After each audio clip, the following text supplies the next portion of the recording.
내향인, 외향인이라는 그쵸. 말은 좀 많이 들어보셨죠? 많이 들어봤죠. 이향인이라는 이 말이 요즘에 좀 새롭게 대두하고 있고요. 이 둘도 아닌 완전 제3의 그 무엇인가 이게 조금 궁금하더라고요. 이양이는 그러면 안과 밖 그 경계 어디에 있는 약간 이도저도 아닌 사람인가? 살아가는 방식이 좀 독특하다고 음, 볼 수 음, 있죠. 그래서 겉으로는 굉장히 잘 적응하는 것처럼 보일 수도 있거든요.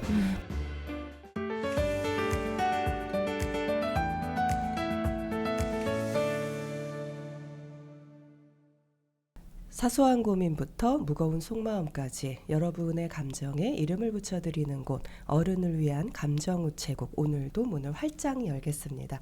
안녕하세요, 이년진입니다. 오늘도 굉장히 반가운 게스트를 모셨는데요. 바로 인사드리도록 하겠습니다. 안녕하세요. 네, 안녕하세요. 에디터 이리언입니다. 작년에 왔던 각설이 또 오듯이 제가 또 왔습니다. 저번엔 저희가 나르시스트 얘기를 했는데 오늘은 저희 어떤 이야기를 좀 나눠볼 건가요? 오늘 또 굉장히 흥미로운 주제를 저희가 준비를 했는데요. 아마 여러분들이 들었나 안 들었나 가물가물하실 분도 계실 것 같은데 진짜 흥미로운 주제입니다. 오늘은 이향인에 대해서 이야기를 나눠보려고 합니다.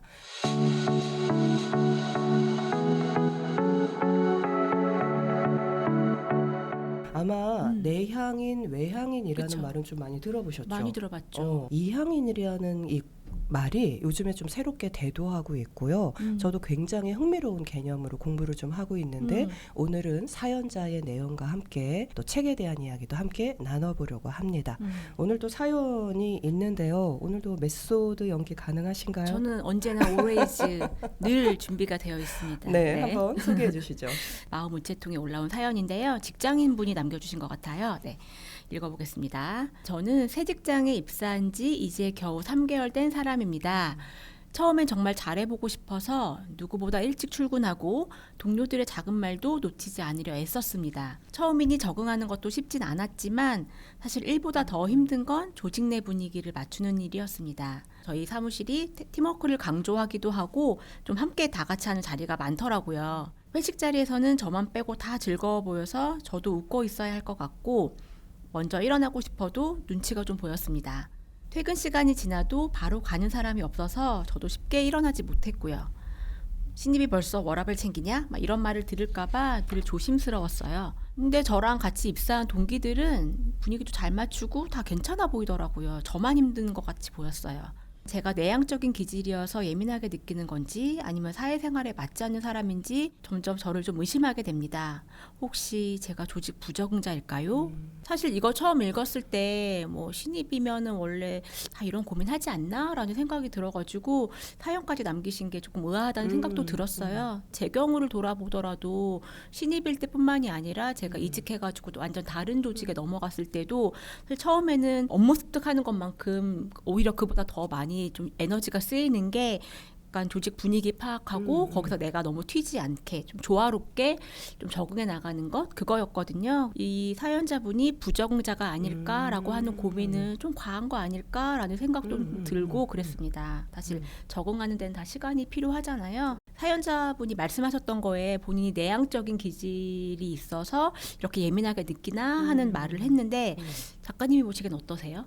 근데 저도 사연 중에 뭐 업무나 관계에 대한 고민이 아니라 조직의 적응을 고민하시는 것 같더라고요. 네. 그래서 이게 조직의 소속감이 정말 본인의 고민이라면 저희가 오늘 다룰 이향인이라는 관점을 바탕으로 좀 풀어가도 괜찮겠다 하는 생각이 들었습니다. 이향인에 대한 이야기는 좀 어떻게 들어보셨나요? 네, 저도 작년에 사실은 이향인을 뜻하는 단어인 오트로버트라는 단어를 좀 처음 들어보고 흥미로워가지고 저도 MBTI도 좋아하고 아시다시피 심리 꽤나 좋아하는 사람이다 보니까 그쵸. 오랏 이것은 무엇이지? 라는 생각이 들어가지고 좀 찾아봤었어요. 그랬을 때 아까 말씀하셨던 것처럼 외향인, 내향인 이런 거는 저희가 워낙에 많이 들었던 건데 이게 뭘까 싶더라고요. 제가 알기로는 이 외향과 내향을 구별하는 건 에너지의 방향으로 구별한다. 맞아요. 그래서 외향인은 에너지가 밖으로 향하는 사람이고 내향인은 에너지가 안으로 향하는 사람이다라고 좀 알고 있는데 이향인은 그러면 안과 밖 그 경계 어디에 있는 약간 이도저도 아닌 사람인가? 이 둘도 아닌 완전 제3의 그 무엇인가? 이게 조금 궁금하더라고요. 사실 말씀하신 것처럼 이제 외향인은 자기로부터 타인과 세상, 즉 네. 바깥으로 에너지가 향하는 사람이죠. 그래서 외향이라는 말을 쓰고요. 그렇죠. 내향이라는 거는 사실 이 사람들은 타인과 세상에 크게 관심을 갖는다기보다는 자기의 내면 세계에 훨씬 더 몰입하기 때문에 내향이라는 말을 쓰거든요. 네. 이거를 이제 처음 제시한 사람은 그 심리학자 칼 융이죠. 그런데 이게 대중심리학으로 유행을 하면서 특히 MBTI가 이제 광풍을 그렇죠. 불면서 내향인, 외향인에 대한 이야기는 뭐 누구나 알고 있는 상식처럼 지금은 자리를 잡은 것도 같습니다. 그런데 이향인은 이 에너지의 방향이 외부도 내부도 아닌 다른 방향이에요. 완전 다른. 그래서 이향이라는 말을 쓰죠. 요거는 이제 40년 이상 임상 심리학자, 정신 또 과학 그 의사로 활동하신 라미 카민스키가 제안한 개념이에요. 그 외향인과 내향인을 구분하는 건 그래도 좀 쉬울 것 같아요. 네, 그냥 네. 겉으로 볼 때 좀 확연하게 맞아요. 티가 나는 게 활달하고 있으니까. 조금 조용하고 막 이런 식으로 그쵸. 차이가 나고요. 그런데 내향인과 이향인을 구분하는 게 좀 어렵지 않을까 하는 생각이 드는데 여러 가지 기준점을 잡아볼 수 있지만 한 가지를 좀 도드라진 특징을 잡는다면 바로 소속감입니다. 아, 소속감. 사실 내향인과 외향인은 공동체 지향의 성향을 갖고 있는 거는 같아요. 그런데 이향인은 공동체에 속해는 있지만 잘 섞이진 않는 사람이거든요. 그래서 대부분 왜 우리가 내향적인 외향인, 외향적인 내향인, 내향과 외향이 조금씩 섞여 있다 이런 말을 하는데 이향인은 독특하게도 이향인이거나 이향인이 아니거나 오로와 나띵인가요? 네, 이렇게 딱 두 개 주고 그냥 나눠집니다. 확실해요. 그런 특징이 좀 있죠. 얘기를 나누다 보니까 좀 궁금한데 작가님은 외향, 내향, 이향 중에 어디에 속하시나요? 저는 MBTI 검사하는 초반부터 확신의 인프피로 인프피, 나왔거든요. 네. 근데 이제 인프피 점수가 워낙 높게 나오고 뭐 어느 정도 잘 들어맞는다 생각이 들었는데 뭔가 내가 느끼는 나 자신을 설명하기에는 좀 안 맞는 부분이 있다, 이상하다라는 게 좀 있긴 했어요. 근데 이번에 이제 이향인을 공부하면서 나다 드디어 이것이 나로구나. 드디어 나를 찾았다. 그게 정말 명쾌하게 이해가 되더라고요. 리오님은 어떠세요? 저는 외향 내향 중에서는 저는 옛날에 난 내향 뭐 얘기만 해도 사람들이 노노노노노노 넌 아니야 약간 했는데 저는 사실 외향인이고요. 저는 ESFJ거든요. 그래서 외향성 성향이 좀 강해서 저는 사실 사람들하고 함께 있을 때 좀 더 신나고 약간 에너지도 받고 좀 그래요. 그래서 아시다시피 제가 모임도 좀 많은 편이고 독서 모임 같은 거 이끌어갈 때 막 도파민이 막 팡팡 솟아가지고 좀 많이 오버하고 약간 하이 텐션을 유지하는 약간 이런 경향이 있어요. 그래서 지금은 사실 저도 내가 외향인이다라는 것을 아주 받아들이고 있는 네. 이런 이향인 개념이 사실은 뭐 좀 작년에 아마 처음으로 얘기가 맞아요, 됐다라고 맞아요. 저도 알고 있는데 대부분의 사람들에게 아직 낯선 개념이다 보니까 요걸 조금 요 사람들의 특성 이런 것들을 좀 더 구체적으로 이야기해 보는 게 구별하거나 나 맞나 아닌가 하는 걸 생각해 보는 데 좀 도움이 될 것 같아요. 그래서 이향인들은 어떤 특성이 있는지 조금 설명을 해주시면 좋을 것 같습니다. 네, 이게 굉장히 흥미로우면서도 낯선 개념인데 네. 물론 뭐 이향인을 그 개념을 창안하고 책을 쓴 라미스키 박사가 또 아주 정확하게 설명을 했지만 대범하고 섬세한 개인주의자다라고 설명을 좀 먼저 들을 수 있을 것 같아요. 개인주의자. 네, 근데 살아가는 방식이 좀 독특하다고 볼 수 있죠. 왜냐하면 그 특질이 비소속성이라는 타고난 기질 때문인데요. 공동체를 굉장히 중요하게 여기잖아요, 우리 사회는. 그렇죠. 그런데 이 공동체 중심의 세상에서 외부인으로 존재하는 감각을 갖고 있는 거예요, 본인들은. 그래서 겉으로는 굉장히 잘 적응하는 것처럼 보일 수도 있거든요. 그래서 겉으로 보이는 어떤 행동이나 말이나 태도나 이런 거보다는 본인이 집단이나 조직에 진정으로 속하지 않기 때문에 좀 어떻게 보면은 정서적 외톨이라고 본인은 느낄 수도 있죠. 그게 가장 큰 특징인 것 같습니다. 아까 말씀하셨던 내용 중에 그 한 단어 비소속성이라는 단어가 저는 좀 귀에 확 꽂혔거든요. 사연자분이 이렇게 쭉 사연 쓰셨던 것 중에 마지막에 고민했던 그 방점의 단어가 조직 부적응자라는 단어를 썼기 때문에 그래서 그런 말을 했는데 요 비소속성과 조직 부적응자라는 이 두 단어가 좀 약간 통하는 것처럼 들리더라고요. 들리네요, 저한테는. 그래서 그럼 이 사연자분이 정말 이항인의 속성이 있는 건가? 약간 이런 생각이 정말 들었어요. 듣다 보니까. 그죠. 네. 저희가 업무나 관계가 아니라 네, 소속감에 네, 대한 네, 문제이기 때문에 그래서 저는 뭐 내가 내향적인 기질을 네. 갖고 있어서 그런가라고 생각이 드시겠지만 조금 더 자신을 관찰하는 시간을 가지면 좋겠다 하는 생각도 듭니다. 왜냐하면은 이항이는 조직에서 사실 어떤 역할이 맡겨졌을 때 수행을 굉장히 잘하거든요. 이건 이제 자기가 느끼는 거죠. 이방인처럼. 그래서 관계를 맺는데 어려움을 느끼는 사람들과 다르게 이 사람들은 공감 능력도 굉장히 뛰어나고 친화력도 강하기 때문에 네. 사실 겉으로 잘 드러나진 않아요. 그리고 주변에 사람도 많고 인기가 많은 분들도 되게 많고요. 그래서 아마 우리 사연자님도 본인이 느끼는 것처럼 내가 좀 적응을 못하나? 라고 생각할 수는 있지만 팀원들이 볼 때는 굉장히 아무도 모른다. 아무도 모르고 정말 적응 잘한다. 빠른 그 시간 안에 신입사원 같지 않게 정말 뭘 척척척 잘한다. 이렇게 평가를 내릴 수도 있을 것 같거든요. 이 사연자분이 이런 고민을 하고 있다는 걸 네. nobody know겠네요. 그렇죠, 아무도 그렇죠. 모르고 아무도 모를 이런 수도 얘기를 있고. 하면 너 진짜 적응 잘하고 있다고 생각했는데? 라고 의외라고 맞아요. 생각할 가능성이 진짜 크겠어요. 그래요. 네. 그래서 이런 고민을 누군가한테 얘기했을 때 사람들이 뜻밖의 반응을 보일 수 있지만 항상 중요한 거는 우리가 자신에 대해서 어떤 지각을 갖느냐이잖아요. 그래서 아마 본인은 정서적으로 이런 마음을 좀 가질 수는 있겠다. 근데 이제 우리가 내향인, 외향인, 이향인을 말하더라도 항상 중요한 건 이게 절대 우열의 문제가 아니라는 겁니다. 그죠? 그래서 자기가 갖고 있는 개성으로 살아나가는 거기 때문에 이향인은 특히 그 집단의 사고 틀밖에서 생각하기 때문에 장점이 또 의외로 많아요.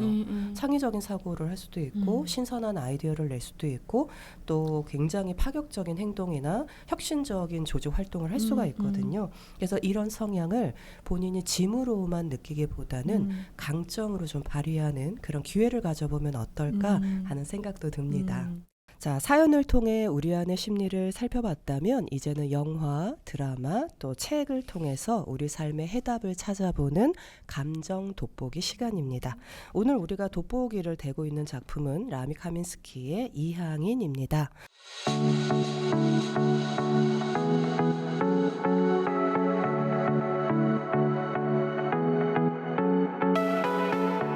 리언님은 이 책 어떻게 읽으셨어요? 네, 저는 이 책을 읽고서 든 생각은 이항이는 그런 요즘에 많이 흔히들 말하는 타인의 시선이나 관계에 신경 쓰지 않고 좀 이렇게 가는 것 이런 것들을 되게 지향하잖아요. 사람들이 좀 그걸 멋있게 생각하고 근데 그러기가 점점 더 쉽지 않은 사회가 되어가고 있는데 그런 사람을 보여줬어요. 그런 거 신경 쓰지 않으면서 좀 더 확실하게 마이 웨이를 쭉 가는 사람 그래서 되게 멋있다는 생각도 좀 들었고 쿨하게 느껴지기도 하고 좀 저는 그렇더라고요. 사실 이제 오늘 이 책을 다룰 거여가지고 하기 전에 저희가 이항인을 정의하는 약간 설명 같은 거를 제가 조금 정리해서 들려드리고 싶어서 정리해왔거든요. 읽어주시죠. 네, 그럼 한번 읽어보겠습니다. 네, 이게 해외에서 먼저 정의된 거라 오트로버트라는 단어로 좀 더 알려져 있기도 한데요. 이 오트로버트 이항인은 외향형인 인트로버트와 외향형인 엑스트로버트의 이분법으로 설명되지 않는 좀 새로운 성격 유형을 뜻하는 신조어에 해당합니다. 그래서 오트로라는 거에 다른이라는 의미고 벌트가 방향이라는 의미를 갖고 있는데요. 그래서 다른 방향을 향하는 사람을 의미한다고 해요. 그래서 이 책의 저자인 미국의 정신과 의사 라미 카민스키가 처음 제시한 개념이고요. 단체 생활이나 소속감에 얽매이지 않고 개인의 독립성을 중시하는 사교적 아웃사이더를 의미한다고 그렇게 나와 있더라고요. 전 사실 이 내용을 정리하면서 사교적인 아웃사이더라는 단어가 너무 재밌는 거예요. 왜냐하면 사실 사교 되게 모순이죠. 네, 사교적인 거는 인싸의 특징이고 근데 또 아웃사이더라고 하잖아요. 그러면 인싸와 아싸는 서로 정반대되는 건데 이 공존할 수 없는 두 가지가 딱 결합되어 있는 것 같은 느낌? 그래서 이 뭐지? 약간 정체성의 혼란을 되게 많이 느낄 수도 있겠는데? 라는 생각이 들더라고요. 네. 맞아요. 사실 이제 우리 우리가 이항인이라는 말이지만 신조어이기 때문에 낯설게 느껴질 수도 있을 것 같은데 인간의 유형을 구분할 때 딱 몇 가지로만 나눠지진 않을 거잖아요. 그러니까 저는 이항인의 개념이 또 되게 반가웠던 게 뭔가 새로운 게 발견이 되고 확장이 되는구나라는 생각이 들어서 되게 반가웠고 지금은 외향인, 내향인 또는 뭐 이항인 또 다른 무언가가 있지만 연구가 거듭되면 또 새로운 유형이 나타날 거기 때문에 그런 좀 즐거움과 재미도 있었던 것 같습니다. 사실 집단 안에 있어도 집단에 섞이지 않는 사람이 이항인이라고 했잖아요. 그래서 타인의 기대에 맞춰 살아가기보다는 자기의 중심이 정확하고 자기의 내면을 지키는 또 그런 성향이 강한 사람들이거든요.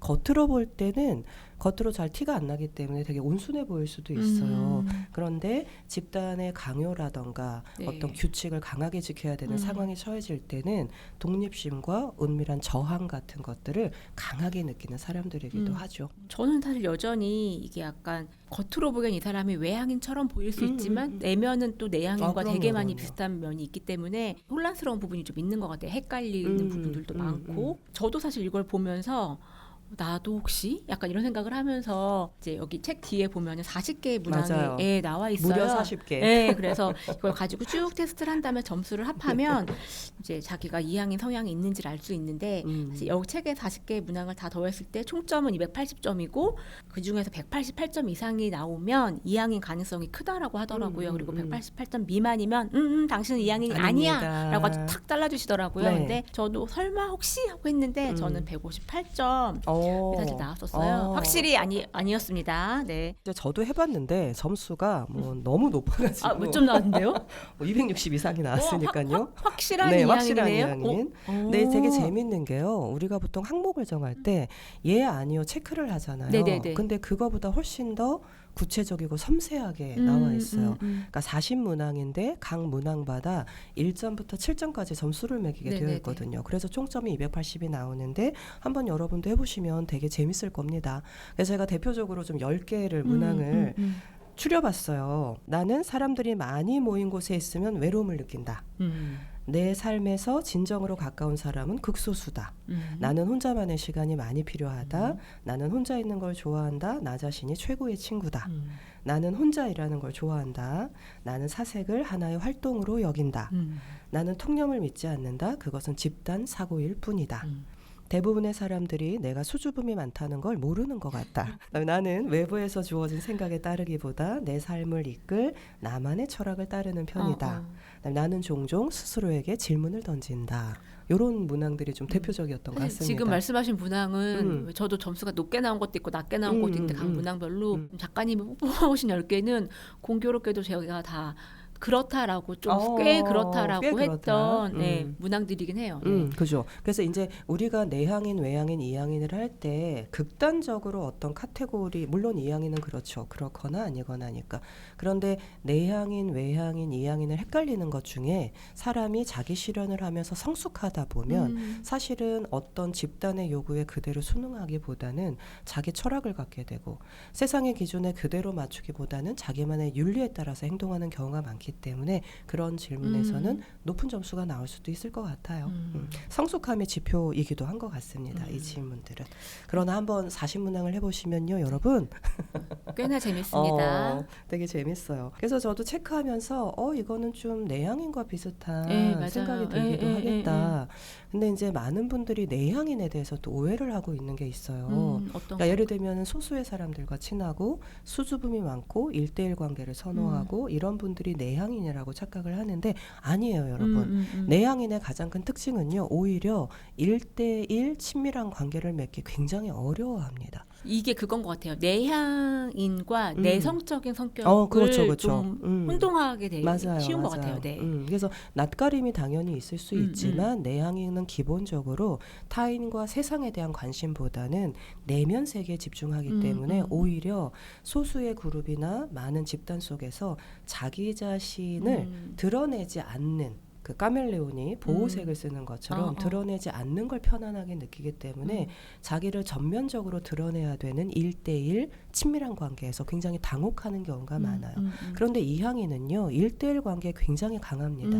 소수의 사람들과 친밀한 관계를 진짜 잘 맺기 때문에 이게 또 하나 다른 갈림길이 될 수 있겠다라는 생각이 드는데, 그래서 내향인이라고 생각하셨던 분들 중에 상당수는 이항인이지 않을까 하는 생각이 좀 전 들었어요. 그 책에서는 외향과 내향은 모두 다 공동체적 가치에 순응하고 그걸 따른다. 그걸 부정하지 않는다. 근데 다만 이제 표출되는 방식이 다를 뿐인 거지. 그걸 지향한다. 그래서 그 둘을 묶어서 공동체 지향인이라고 하고, 이항인은 그냥 이항인. 공동체에 그거 지향하지 않아. 그냥 나는 이거 사회 부정자가 아니에요, 여러분.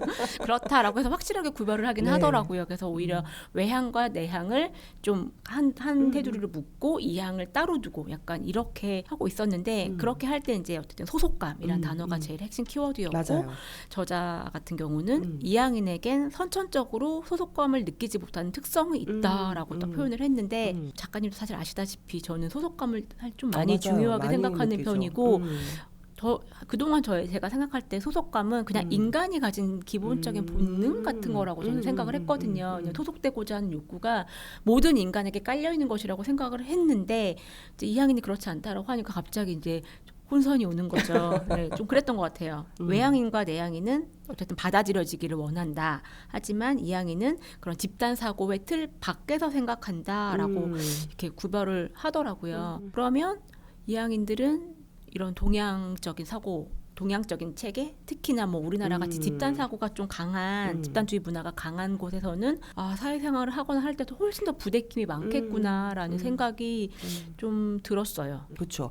이제 소속의 욕구가 아주 기본 욕구, 생존 욕구처럼 뭐 사회적 욕구라던가 소속 욕구, 이런 이론이 만들어진 게 사실은 심리학에서도 메슬로우의 욕구 단계 때문에 많이 알려진 건데, 소속의 욕구가 전무하다라기보다는 이항인은 외향인과 내향인에 비하면 아주 현격하게 낮다. 그게 중요하지 않다.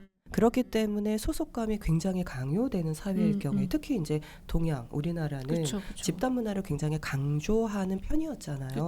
지금은 사회 문화가 많이 바뀌어 있다고 하더라도 그런 상황에 놓여졌을 때 이항인이 느끼는 내면의 이 충돌, 모순, 그래서 상당히 많은 이항인들이 나는 사회에 잘 어울리지 못하는, 사회성이 떨어지는 사람인가 보다라고 스스로를 비난하는 경우도 좀 있었을 것 같아요. 지금 작가님이 얘기하셨던 부분이 사실 책에서도 어떤 사례로 나왔거든요. 이 라미 카메스키가 그 상담을 했던 이 내담자 사례였는데요. 뭐 T라고 했던 걸로 제가 기억을 하는데, 그 사람이 약간 그런 가족 자체가 약간 집단주의 문화가 조금 강하고 서로 끈끈한 그런 가족 문화를 가지고 있는 가족에서 자랐는데, 이 사람이 좀 그런 성향이 아니니까 집에서 너는 왜 자기중심적이야? 약간 비난도 많이 받고, 약간 이런 얘기를 들으면서 내가 문제가 있나? 라는 생각을 좀 하고, 내 존재 자체가 잘못된 것 같아 라는 생각까지 하게 된 거예요. 왜냐하면 다른 사람들은 다 괜찮은데 나만 괜찮지 않고,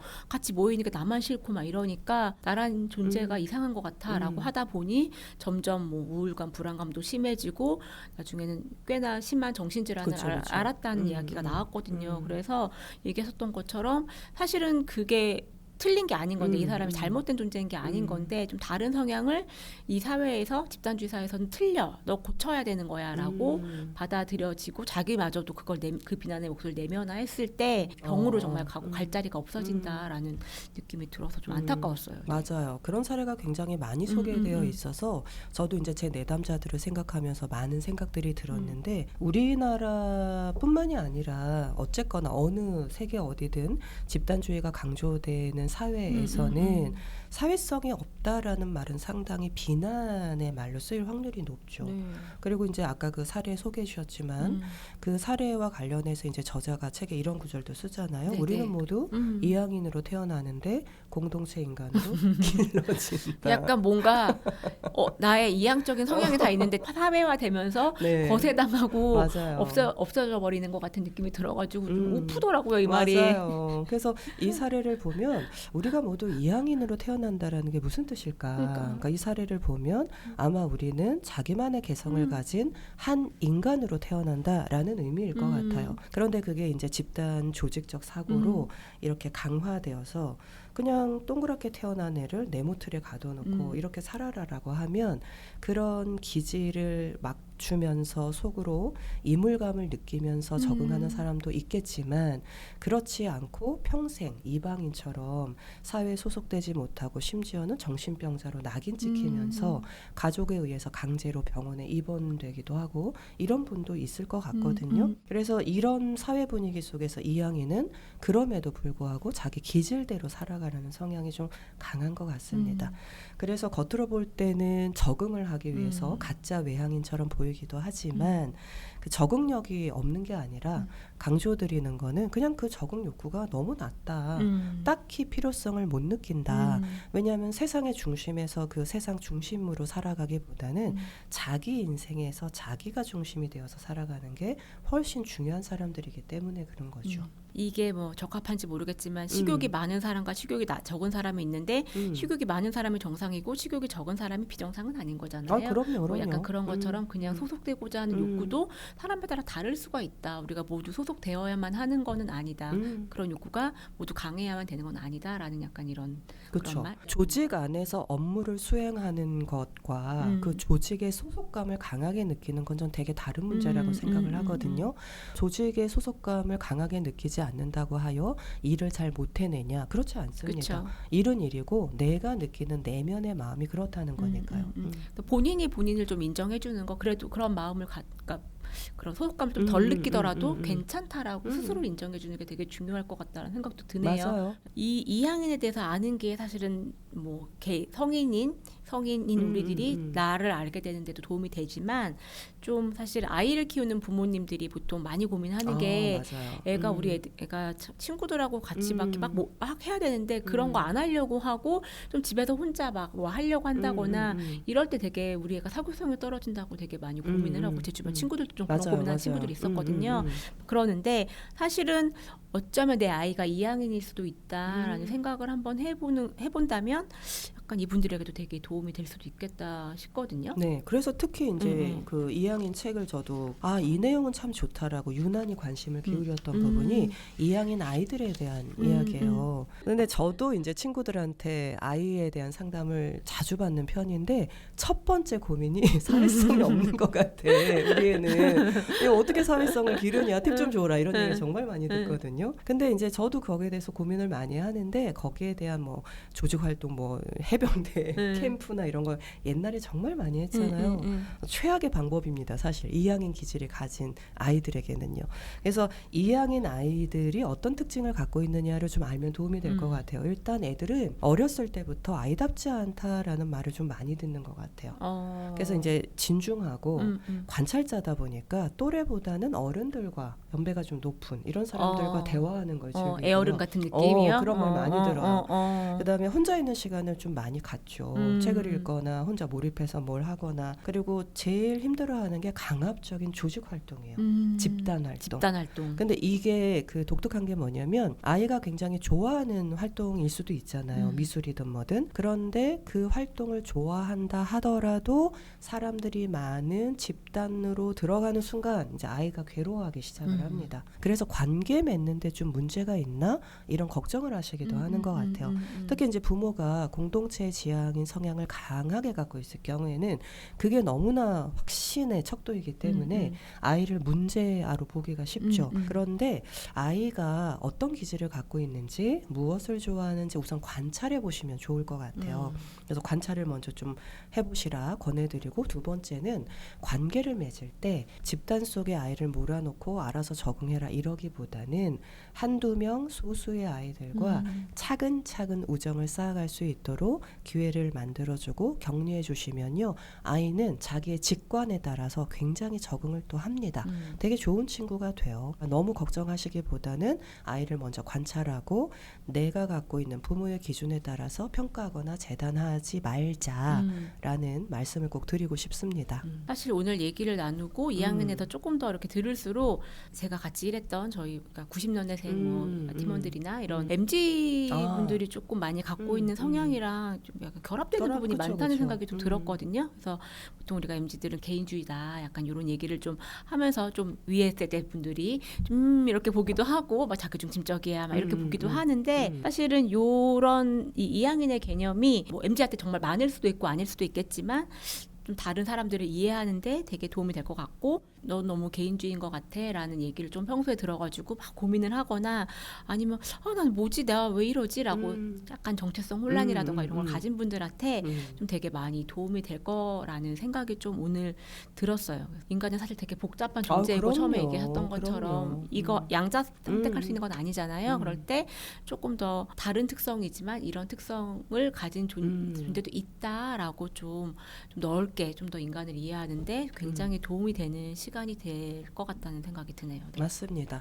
이제 우리가 이항인에 대해서도 얘기를 하고 있지만 사실은 뭐 왜 MZ 세대들이 유난히 이항인에 가까운 특성을 보일까? 사실 이항인으로 태어났지만 공동체 인간으로 양육된다 그랬잖아요. 근데 아마도 공동체 집단의식 막 조직화 이런 양육 방식이 조금은 다르게 변화해서 본연이 갖고 난 그 개성과 기질을 조금 더 자유롭게 표현하고 있는 그런 사회로 변화하고 있는 건 아닐까라는 생각에서 저는 되게 긍정적인 생각도 들거든요.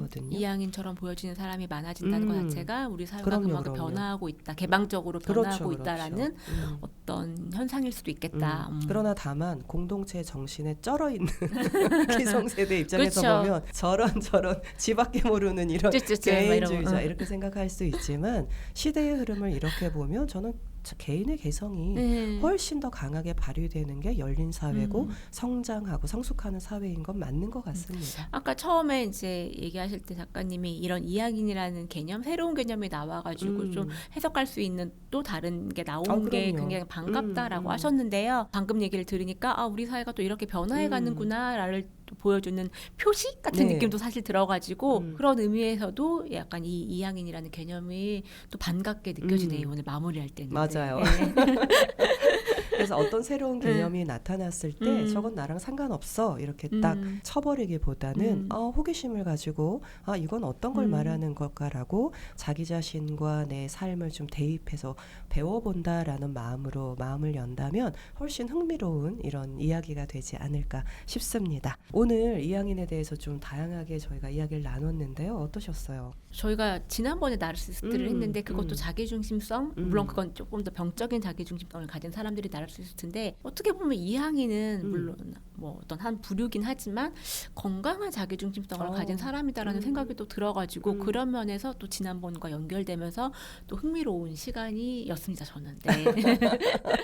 언제나 저희 뭐 상담이나 심리학에서도 강조하죠. 건강한 자기중심성을 갖고 살아가는 건 너무너무 중요하다. 저도 오늘 이항인에 대해서 이제 리언님과 이야기 나누고 또 공부한 거를 되짚어가면서 이야기를 하다 보니까 어쩌면 우리 주변에 굉장히 많은 사람들이 이 이름을 기다리고 있었던 게 아닐까 하는 생각이 들었어요. 네네. 집단 속에서 유난히 혼자라고 느끼거나 어울리려고 해도 자꾸 어딘가 어긋나는 느낌을 받았던 그런 분들이 있어도 그거는 결점이거나 이상한 점이 아닙니다. 그냥 하나의 성향이라고 생각하시면 좋을 것 같아요. 그래서 오늘 우리가 나눈 이야기를 들으시고 드디어 나를 설명하는 어떤 말을 찾았다라고 경험하신 분들도 있을 텐데요. 내향인도 외향인도 아닌 나를 설명하는 새로운 언어 이것이 필요했던 분에게 굉장히 반가운 이야기로 다가갔으면 바라고요. 또 그렇게 관심을 가진 분들은